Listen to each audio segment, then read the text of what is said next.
Welcome to the Gold and Black Radio pregame show as we get you set for Saturday's kickoff. Now here's your host, Kyle Charters. Fresh look for the Boilermakers as the Ryan Walters era gets underway Saturday at Ross-Ade Stadium. It won't be an easy one, with Purdue a slight favorite against Fresno State. Hi, I'm Kyle Charters. Tom Dienhart, Brian Neubert, and Alan Karpick here for Gold and Black Radio. All right, Tom, the time is finally here. The Boilermakers will open against the Bulldogs, Fresno State in Ross-Ade Stadium at noon on Saturday. The Ryan Walters era will get underway. I think there's a lot of anticipation for this, obviously, for a number of reasons. Purdue's coming off a couple of seasons in a row in which it has combined to win 17 games. That has not happened since the late 90s. But not only that, you do have a new coaching regime coming in. There's always intrigue with that, and there will be for this game, of course, the opener on Saturday. Yeah, there's just so much that's new about this program, obviously with the coach, the staff, the schemes, a new offense, a new defensive alignment as well. So nobody really knows what to expect. Didn't get to watch really much of anything in spring football and training camp. So it's just a lot of mystery surrounding this first edition of the Ryan Walters era. What's going to happen? And it's going to be a heck of a test, with Fresno State in town here. A very proud program, rich history, a history of knocking off Power 5, schools dating back to the Pat Hill era, going back 20, 25 years. So, yeah, it's going to be a lot of fun just to kind of finally see what this all looks like for Ryan Walters and to see if he can get off on the right foot here as he embarks on his head coaching debut. Yeah, won't be able to ease into the 2023 season. That is for sure. You do get the benefit of being at home in the renovated Ross-Ade Stadium, which should be a little bit of a boost. I mean, what do we expect to see here? I know that's a difficult question, as you mentioned. We've only gotten to see bits and pieces of Purdue since Walters took over, both in the spring and then in training camp. I'm even asking sort of beyond just like the scheme. Like, what do you anticipate Purdue to be like from a personality point of view, if that question makes sense? I mean, I have no idea. I have no earthly idea. What they're going to be like. Like I said, I don't know if it's a tough team, if it's a resilient team. We haven't seen them, so I really can't tell you about their personality. Scheme wise, again, an air raid based offense. What that exactly means, I'm not sure. I'm thinking it's going to be quarterback centric. I think they want to get the ball out quickly and try to probably pass more than they throw it.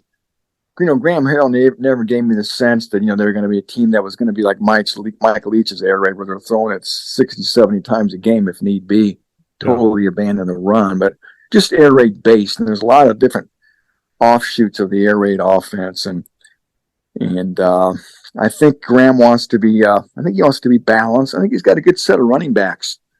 Got 3 quality backs in Maccabee, Tracy, and Downing. Those guys can not just run it, but they can catch it. I think they'll be a big part of the offense, catching the football. I think we're all curious to see who's going to be that alpha receiver, who's going to be that number 1 target. With Charlie Jones gone, I think a lot of people believe that'll be Deion Burks, number 4. But one weapon we know that Hudson Card won't have is his tight end, Garrett Miller. Arguably the team's best pro prospect, still isn't fully recovered from that knee injury he suffered over a year ago. So that'll be a big loss, not having him to throw to. So, again, offensively, I think it has a chance to be sort of an exciting attack. And, having said all that, though, Kyle, the offensive line, that's still a big question, right? I think, Musa may not play Saturday with a leg issue, and there's a chance Purdue could be down to its number 3 center as well. So the line, as usual, is going to have something to prove, I think.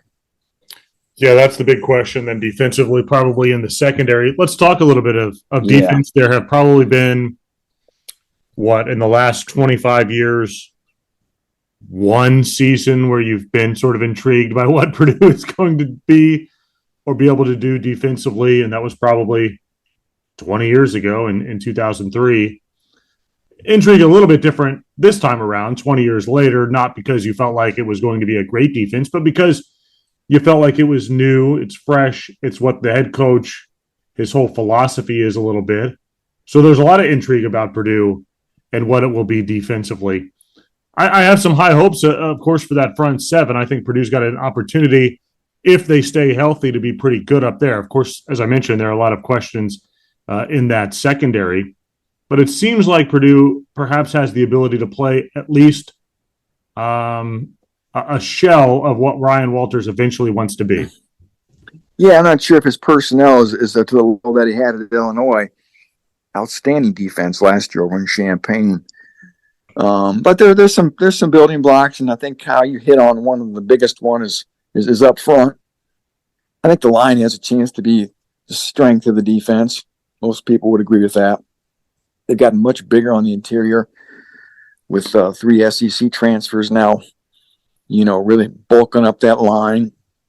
I love the nose tackles, Cole Brevard, Mo Amonade, DeMarge Lewis. They got some real potential there. And the outside linebackers who are going to be on the line. One's a Fox who plays to the field side. The other one's a Buck who plays to the boundary. And we know the names there: Nick Scorton, Corey Sidner, Kydron Jenkins, Will Helt, Scotty Humpich. I was talking to Kevin Kane, the defensive coordinator, this week, and it's all about getting one-on-one blocks. That's what they want. Everybody up front to have a one-on-one block, 5-on-5. And he thinks, if that's the case, you should beat your man. And that's the goal here is to get these guys in one-on-one blocks and go mano-a-mano, get upfield, especially the guys off the edge, get upfield, get some pressure. So, and there's talent there. So they're going to have to get a rush because, like you talked about, that back end, boy, a lot of questions there, especially a cornerback. Every cornerback on this roster, Kyle, is either a transfer or a true freshman.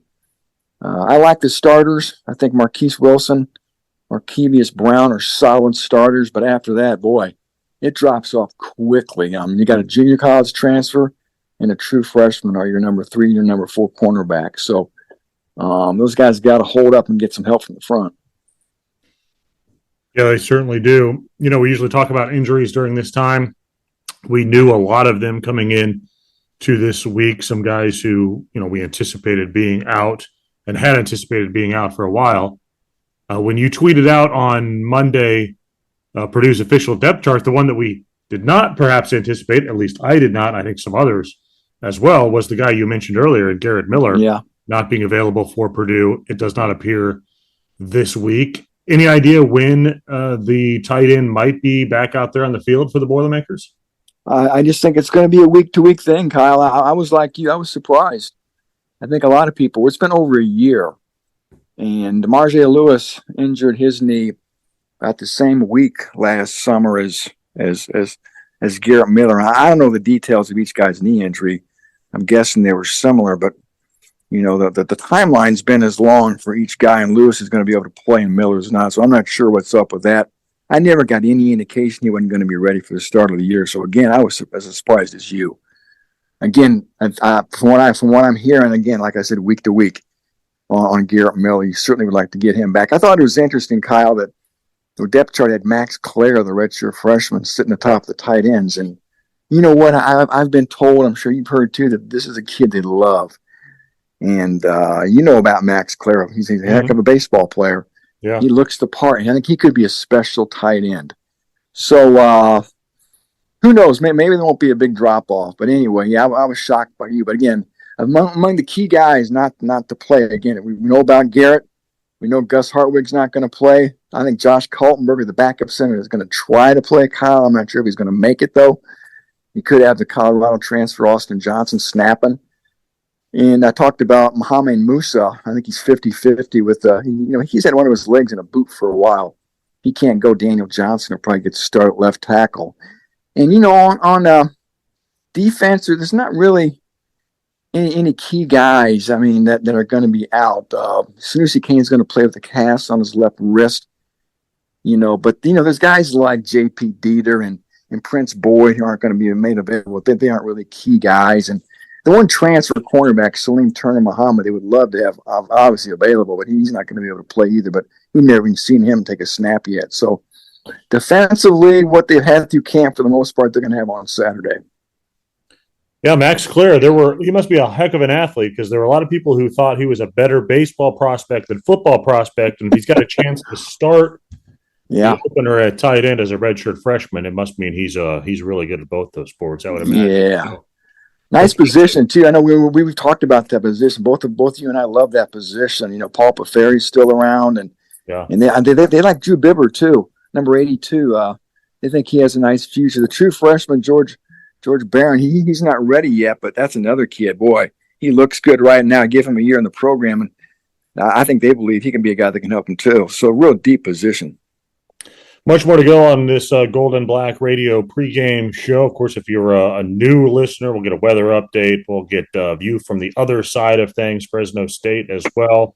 Talk to Brian Neubert, get his perspective on Ryan Walters and the debut for the new Boilermaker coach. Alan Karpick will be by to talk some Big Ten football, give us a historical view as we hit year 100 for Ross-Ade Stadium. And, man, that'll be pretty awesome on Saturday with the Tiller Tunnel and that renovated stadium. Should be a great atmosphere. All right, let's take a break. We'll come back with the weather. Tom will rejoin us here in a couple of minutes as well. You're listening to Golden Black Radio. Hello from News 18. I'm Storm Team 18 meteorologist David Seipel. The Boilermakers are taking on Fresno State here in West Lafayette at Ross-Ade Stadium with a kickoff time at noon, and we couldn't have asked for a better weather day to kick off the 2023 season. Those early morning tailgaters will wake up to sunshine with temperatures around 60 at 8 o'clock in the morning. By kickoff, temperatures will be climbing up into the upper 70s and lower 80s with southwest winds about 10 to 15 miles per hour. By the end of the game, high temperatures will be in the mid to upper 80s with plenty of sunshine for the entire day.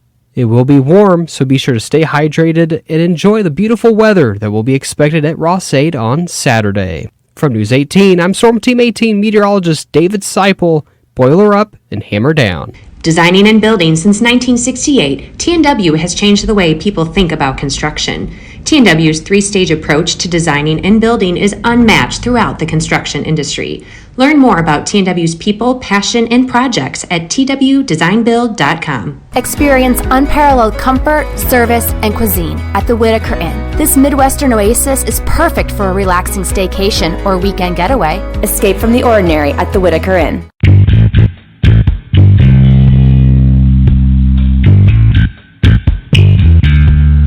It's time to break it down as we go in-depth about Purdue's opponent.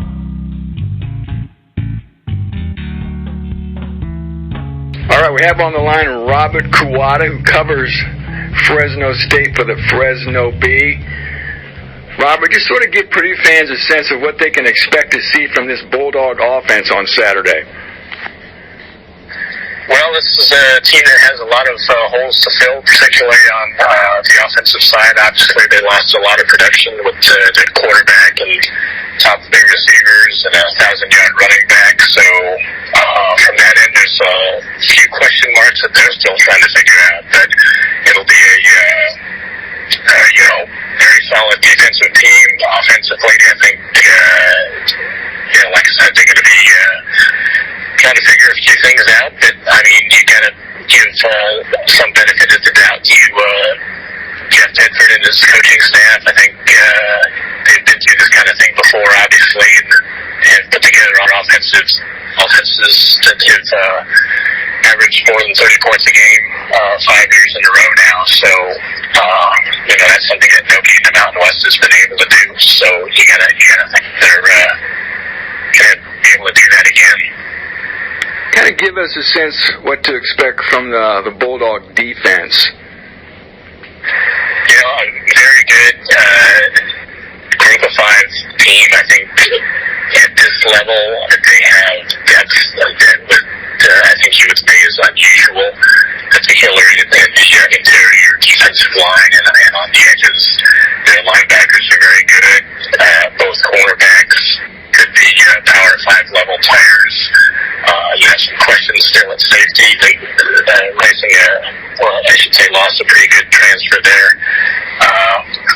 But they're going to be solid. And I think defensive coordinator, Kevin Coyle, I think you look at what they did down the stretch last year, I think they only gave up like 9 points a game or 14 points a game, something like that. But through their last four, they did Boise State beat Washington State in the bowl game.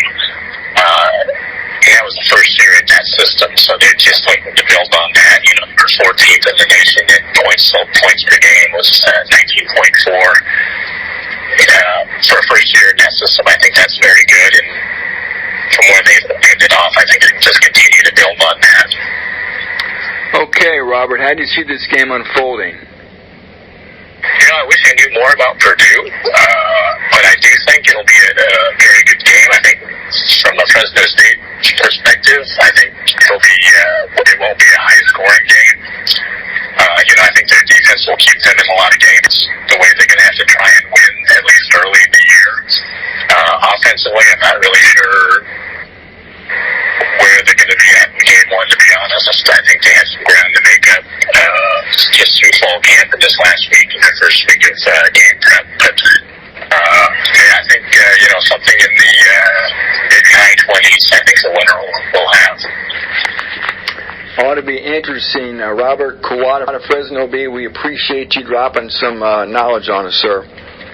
Sure, no problem. On the far end of Main Street in downtown Lafayette, you'll find East End Grill, industrial and classic. The restaurant is built like a steakhouse, but handles like a bistro. East End Grill's menu includes creative starters, simple chopped salads, burgers, fresh fish, and steaks, and the signature shrimp and grits. The staff prepares every item from scratch and emphasizes simple meals that incorporate fresh, local, and seasonal ingredients. A warm and inviting dining room features a cozy bar that includes a great selection of craft beer, inspired cocktails, and a robust and expanding wine list. Whatever your entertainment needs are, a cocktail at the bar, dinner with family, or a special event in the private dining room, the energized and attentive staff is here for you. Eastern Grill in downtown Lafayette, welcome to our table. When it comes to land sales, it pays to have experts in your corner. AcrePro Midwest Farm Group is your local farmland specialist. With decades of experience in Indiana agriculture, no one knows the market better. Whether you're doing a 1031 exchange or simply buying and selling farmland, your local AcrePro agent will walk the land with you and ensure the deal is done right. Visit acrepro.com or call 765-775-6502 and talk to your local land expert today. Again, 765-775-6502. At Purdue Federal Credit Union, it's about a relationship. A relationship that goes where you go, wherever you are in life. A relationship that's committed to free financial wellness resources, lower fees, and innovative digital banking solutions. Because we believe in people helping people. Let's build your financial future together. Purdue Federal Credit Union, your trusted financial partner for life. Federally insured by NCUA. This is the Golden Black Radio pregame show, the most in-depth guide to Saturday's game you'll find, featuring the staff of Golden Black.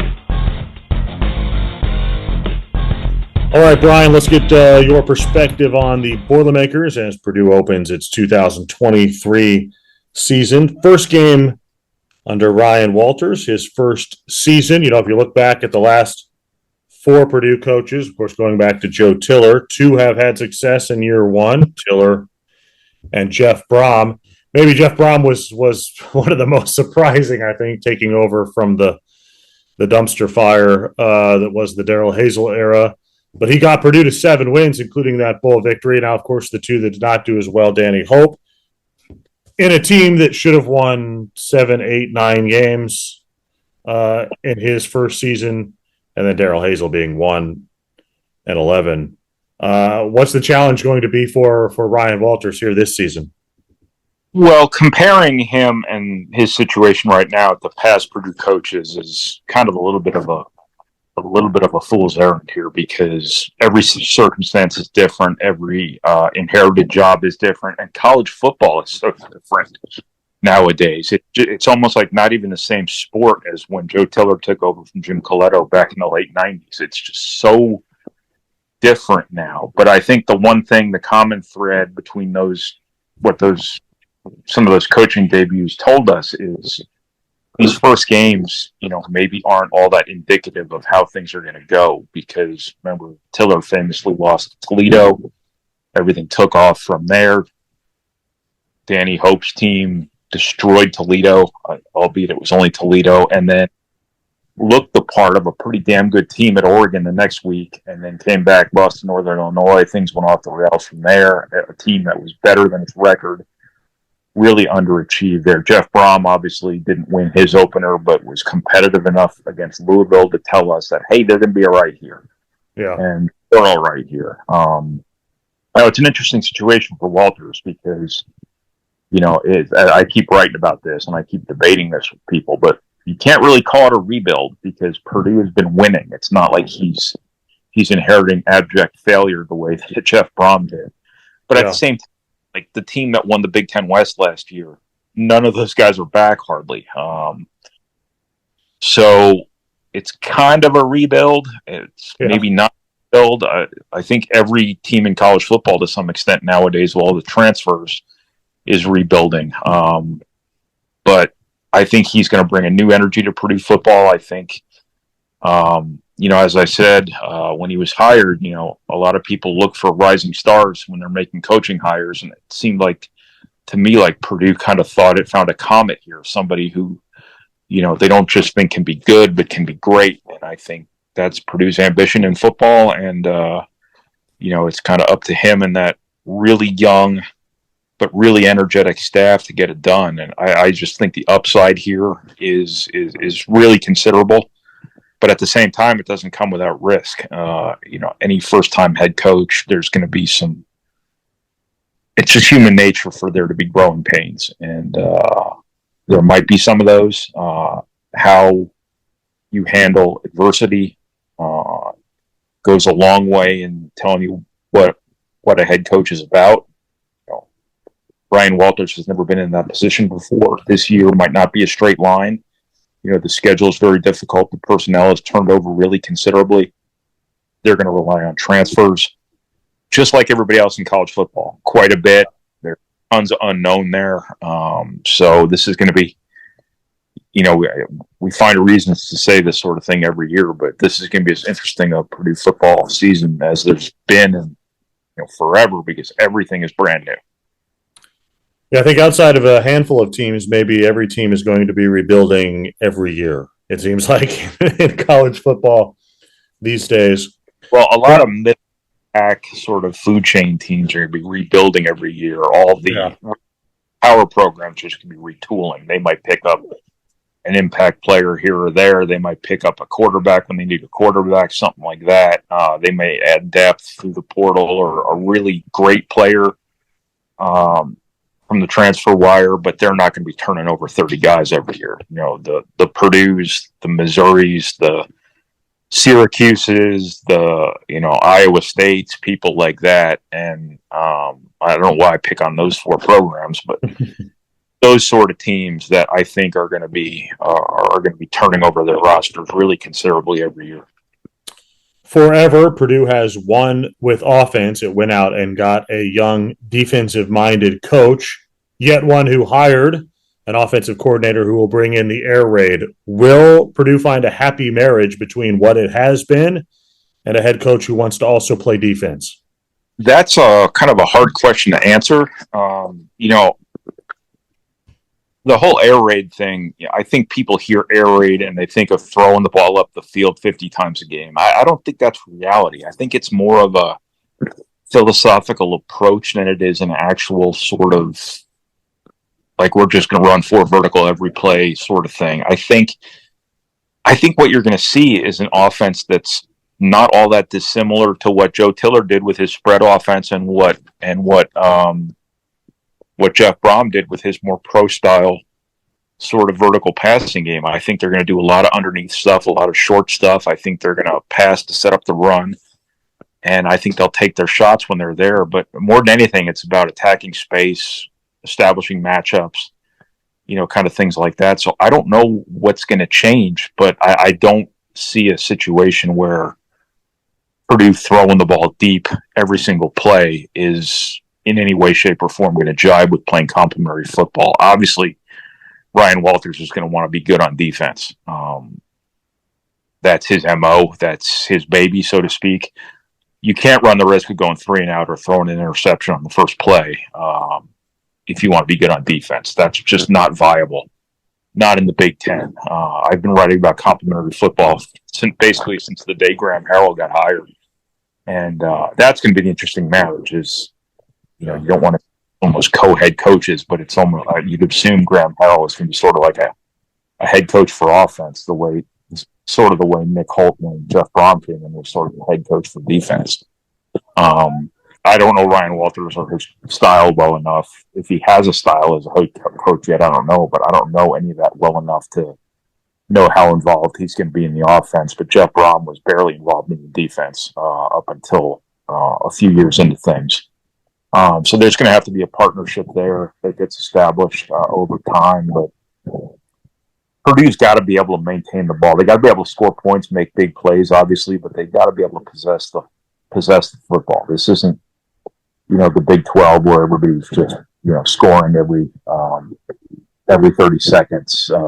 It's a situation where you can't play Wisconsin or traditional Wisconsin. I don't know what they're going to look like now, or typical Iowa, and not be able to get first downs and expect to win those games. It's not a winning strategy. And I think one of the things that maybe held Joe Tiller's era back, and obviously college football is very different now, but one of the things that maybe kept them from winning even more games and winning at an even higher level is when you throw the ball every down, you're going to go 3 and out here and there, especially against really good teams, and then your defense wears the second half. And especially at Purdue, when you don't get Alabama defensive talent, typically, that's a real problem. So they're going to have to strike a balance here between, being explosive on offense, being consistent on offense, but also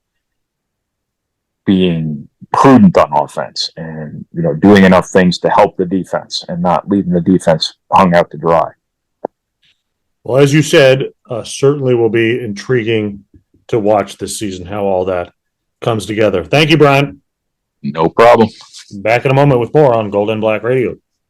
Designing and building since 1968, T&W has changed the way people think about construction. T&W's 3-stage approach to designing and building is unmatched throughout the construction industry. Learn more about T&W's people, passion, and projects at twdesignbuild.com. Experience unparalleled comfort, service, and cuisine at the Whitaker Inn. This Midwestern oasis is perfect for a relaxing staycation or weekend getaway. Escape from the ordinary at the Whitaker Inn. What else is going on around the league? Let's take a look. It's the Big Ten Roundup. All right, Alan, let's talk a little bit of Big Ten football here in Week 1. Some great games on the slate. Just some real some doozies. The Saturday ones, you bet, buddy. You guys are classic. Let's hit the Saturday contest. Let's pick out 5 of them that do not include Purdue and Fresno State, which could be. And that'd be good. It's going to be good. It will be a good game. Let's start off in East Lansing. And let's go to Ann Arbor to start things off. Number 2, Michigan against East Carolina. Michigan is a 36-point favorite. I guess the interesting thing about this game is that we will not see Jim Harbaugh on the sideline. We will see J.J. McCarthy, though, and he is pretty good. I would imagine that even without Captain Comeback there over on the sideline, the Wolverines should be okay.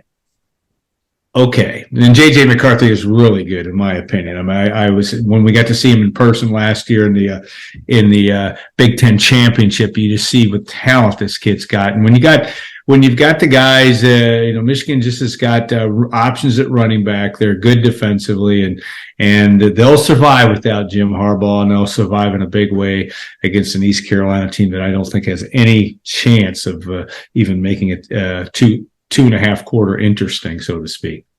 Also a noon game in Iowa City, number 25 Iowa taking on Utah State.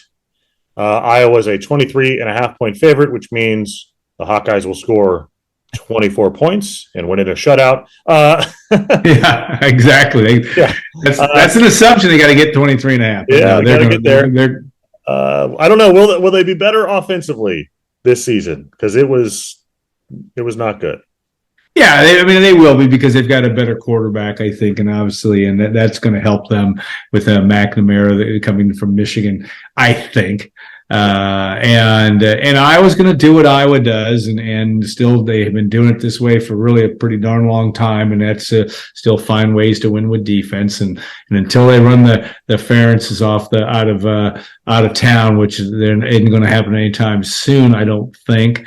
Maybe I don't. Kirk and Brian, they're going to play that way and still win their fair share of games. And right now, Kyle, they really looked at as it's kind of looked at as an Iowa-Wisconsin race in the West Division. So, I think Iowa gets out of there with a decisive victory. 3:30 kickoff in Bloomington, Indiana, hosting number 3 Ohio State. The Hoosiers will try to make sure this game's not over by 3:45. The Buckeyes are 30-point favorites on the road. Whew. I don't have a good feel this year for Indiana. I don't know, man. Tom Allen feels like time's running out, but then you look at that buyout and you realize maybe time is not running out. Indiana is going to be challenged here in this opener and probably challenged for much of the season. Well, and the Kyle McCord era, he's been anointed the Ohio State's quarterback. Ohio State has in Indiana, you go back 3 or 4 years ago, that game was 49-21. I know that has nothing to do with this one, but Ohio State has been a little bit at times slow out of the box. Last year, a 21-10 win over Notre Dame in a game that they kind of slugged their way through. I think this game could be not close, but it probably will be in the first half. Maybe interesting for a few minutes. Maybe Taven Jackson's going to run around for Indiana and make it kind of interesting for a couple set series. But I just think Ohio State and Michigan are lining up to play in November for all the marbles. Indiana beat Illinois in the opener last year. They did. Bad call, but they did win. That's right. Buffalo and Wisconsin in Madison at 3:30. The air raid comes to Badtown. How about that? The air raid taking over the Big Ten West. That'll be a little bit of a different look for the Badgers. Yeah, I think Luke Fickell can bring a lot, though. It seems to me Tanner Mordecai is a capable quarterback. They've got a running back that's obviously really good. They've got one would think their defense, it's just going to be different. And I think they'll be good because Luke Fickell's really good. And I don't know how good, but again, the West Division's not very good. I know we're not talking about a West Division game in game one, but Wisconsin should win easily. Let's hit one of the two late games. West Virginia and Penn State are playing in Happy Valley, but let's talk more about the other 7:30 game. Toledo is at Illinois, Fighting Illini, a 9.5-point favorite. I think if I'm Illinois, I'm a little concerned about the idea of a letdown coming off of a surprise season last year. They've had a lot of turnover in the coaching ranks. We know that for sure. But this game could be a little bit more challenging, I think, than Illinois wants it to be.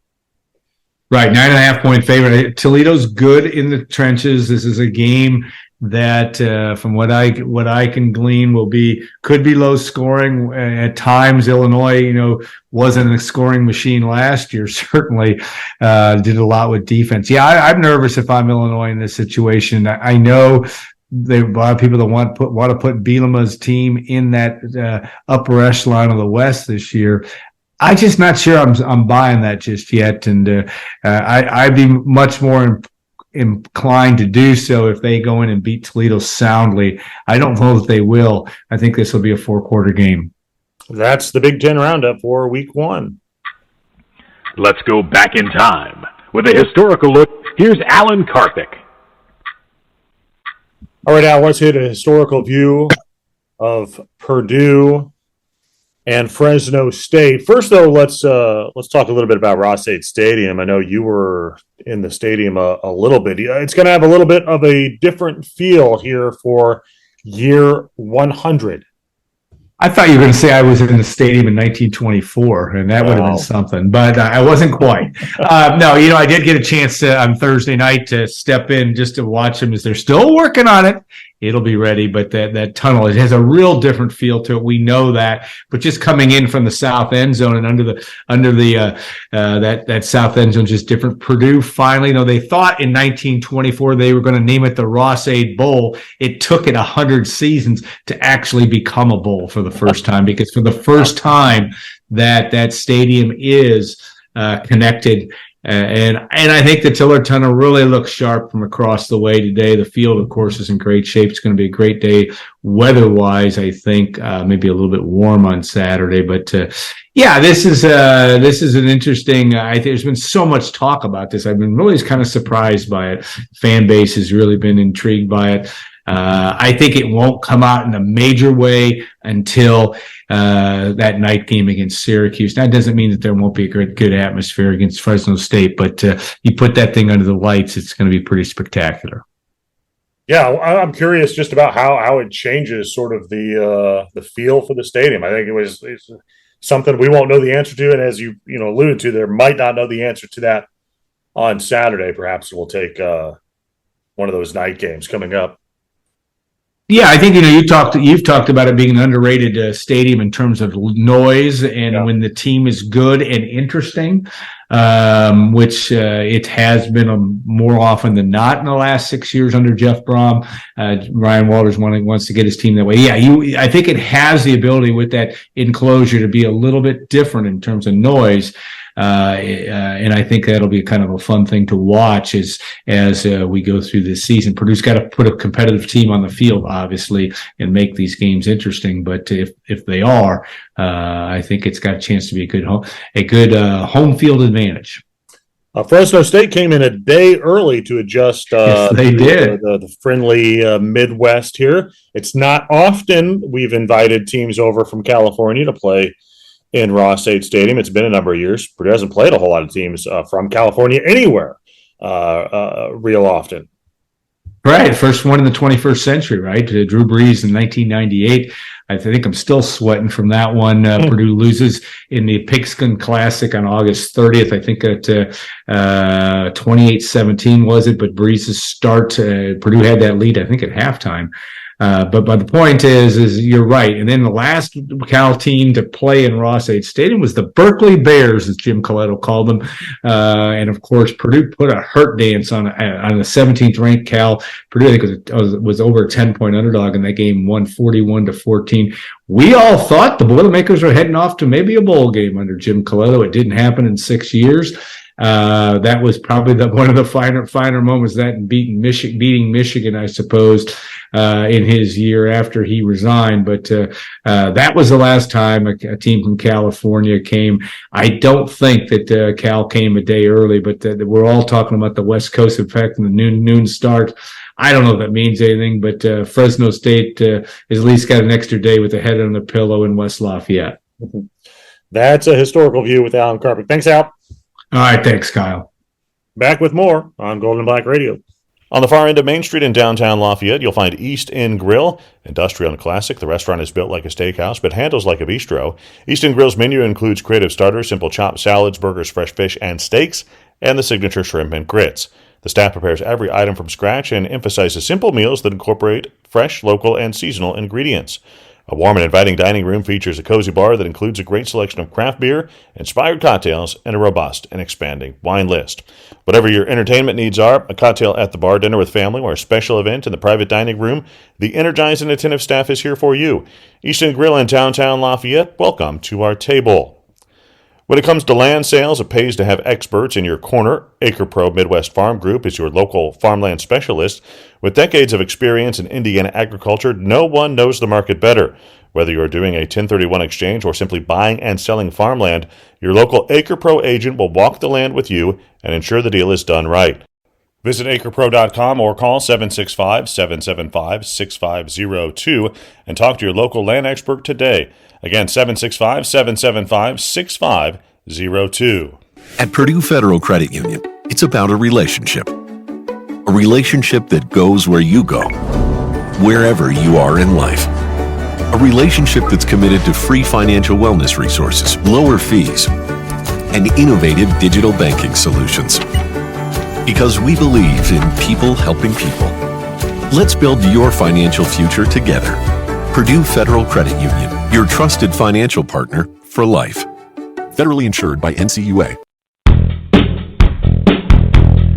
Broadcasting from Gold and Black World Headquarters, north of Purdue's campus, this is the Gold and Black Radio Pregame Show.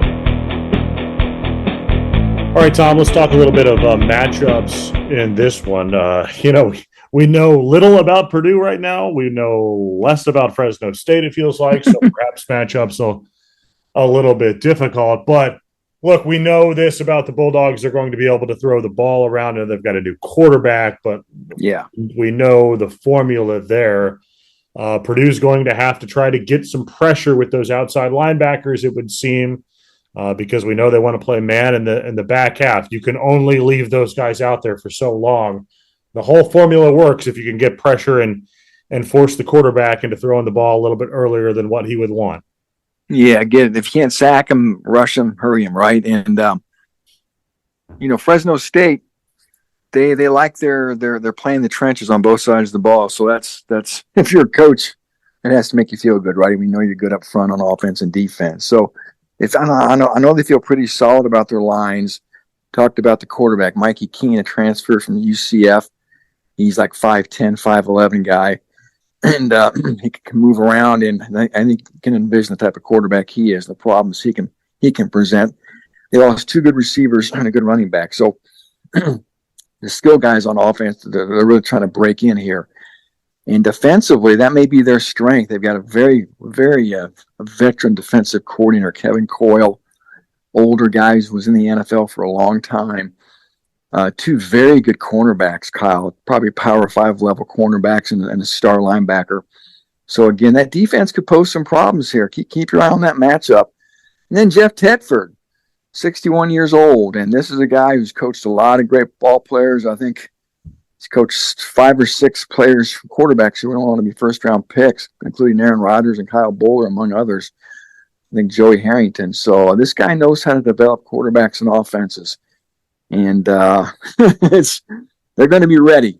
Yeah. They're going to be ready. That's all I'm going to say. They got out here a day early to acclimate themselves to the time zone change as well. And it's going to be a challenge. I mean, this isn't the type of team you'd like to square off on in game one, especially if you're a new coach. But again, Purdue's going to find out a heck of a lot of itself after this first game here.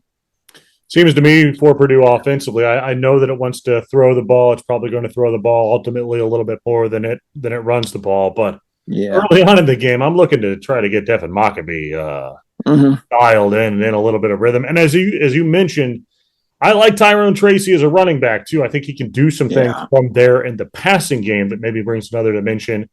And we know Dylan Downing is a solid back as well. If I'm Graham Harrell, I'm thinking early on that I want to get the ball to my running backs and establish at least something a little bit there.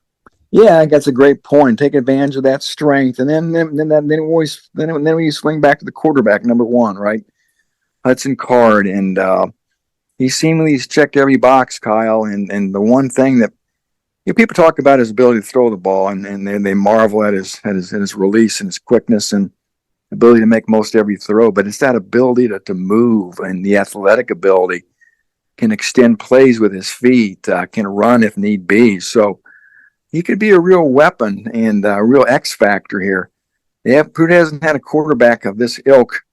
I guess David Blau can move a little bit, but this is a guy that's at a little different level, I think, from not just throwing, but obviously from running as well, using his feet. So he could be the ultimate X factor here, and it goes without saying. I mean, he's going to have to play well for Purdue to win most any game this year, I would think, right? Yeah, I mean, that's generally the case. Purdue's quarterbacks play well. They get an opportunity to win football games. All right, it's the season debut. Who you got on Saturday? I'm going Boilers 30-28. I think how this game opened up, you know better than me. I went Purdue was maybe a 6.5 point favorite. I think it's down to 3. I don't think they cover. But I think they find a way to eke this thing out. Maybe Ben Free, one of my picks to click, or my crazy hot take was he's going to kick a 50-yard field goal. Purdue hasn't had a 50-yard field goal since 2019.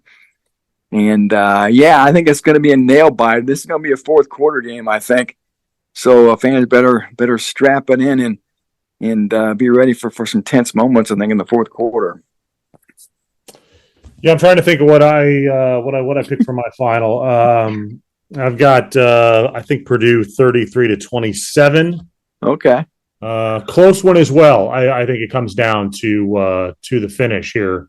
I think that Purdue will have enough offensively. I like Hudson Card, obviously. I like the running game. I'm a little bit concerned about who your go-to guy is in a big situation. Purdue has had guys here recently. We know the names, obviously, Rondell Moore, David Bell, Charlie Jones last year. Who is that guy? It doesn't even have to be like, a red zone guy. Who's that guy on 3rd and 5 at midfield that extends a drive? Is that TJ Sheffield? Is it Deion Burks?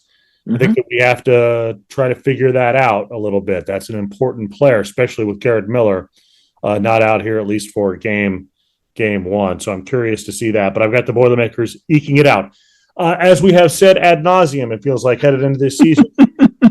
These games matter here early in the season, Tom. It sets you up a little bit if you can win on Saturday. That's for sure. Yeah, we've talked about this. It seems like for 5 years. That doesn't seem like 5 years, but it's finally here. And again, we've talked about September. You've got 5 games this month.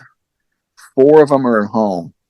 You've got to be at least 3-2 in that calendar flips to October, I think, if you want to go to a bowl, Kyle. Fresno State, then you got to turn around and go to Blacksburg. Not going to be easy to win at Lane Stadium. I know they're struggling, but the Hokies are still a proud program looking to get on track. You'd hate to go there 0-1, maybe come home 0-2. Then you're looking at Syracuse, Wisconsin, and Illinois at home. So again, man, you got to find a way it's got to start Saturday with this Fresno State team. You got to find a way. No matter if it's ugly, it's ugly. Just get a W. And again, you want all that mojo. All you can get as this month bleeds on, because again, this is the month I think it's going to make or break Purdue's hopes to get to the bowl for a 3rd year in a row. Sounds good, Tom. Have a good day. All right, my friend. Take care, my friend. Be good. That'll do it for our podcast for this week. Thanks to our sponsors. As always, if you do like the podcast, please rate us 5 stars on your favorite podcast app. Leave us a comment as well. All right, that'll do it for our show. For Tom Dienhart, Brian Neubert, and Alan Karpick, I'm Kyle Charters. Thanks for listening. This is Gold Black Radio.